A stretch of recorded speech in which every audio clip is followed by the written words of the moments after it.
హైదరాబాద్ సనత్ నగర్లోని హనుమాన్ దేవస్థాన ప్రాంగణంలో జాగరణ కార్యక్రమం ఉత్సాహంగా సాగింది. జగన్నాథ కల్చరల్ అసోసియేషన్ ఆధ్వర్యంలో 24 గంటల పాటు నిరంతరాయంగా నిర్వహించారు.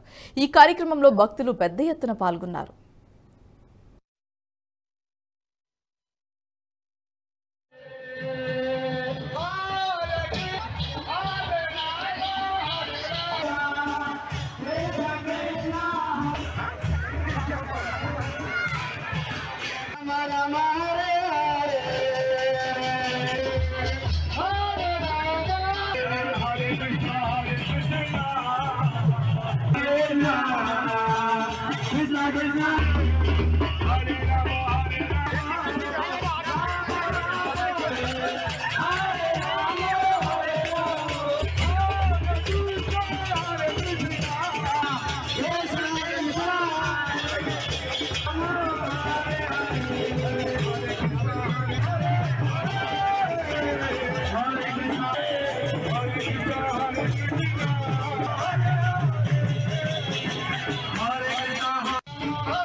ఈ వీడియో మీకు నచ్చినట్టయితే లైక్ చేయండి, 10 మందికి షేర్ చేయండి. అలాగే కామెంట్ల రూపంలో మీ అభిప్రాయాలను మాతో పంచుకోండి. Nationalist hub group of channels ను సబ్స్క్రైబ్ చేసుకుని తెలుగునాట జాతీయవాద జర్నలిజాన్ని ప్రోత్సహించండి. ఈ వీడియో కింద ఉన్న బెల్ ఐకాన్ పై క్లిక్ చేయడం మర్చిపోవద్దు.